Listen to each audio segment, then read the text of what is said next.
أعوذ بالله من الشيطان الرجيم. بسم الله الرحمن الرحيم. قد أفلح المؤمنون الذين هم في صلاتهم خاشعون والذين هم عن اللغو معرضون والذين هم للزكاة فاعلون والذين هم لفروجهم حافظون إلا على أزواجهم أو ما ملكت أيمانهم فإنهم غير ملومين.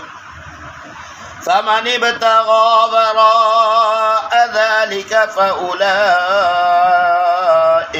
هم العادون والذين هم لأماناتهم وعهدهم راعون.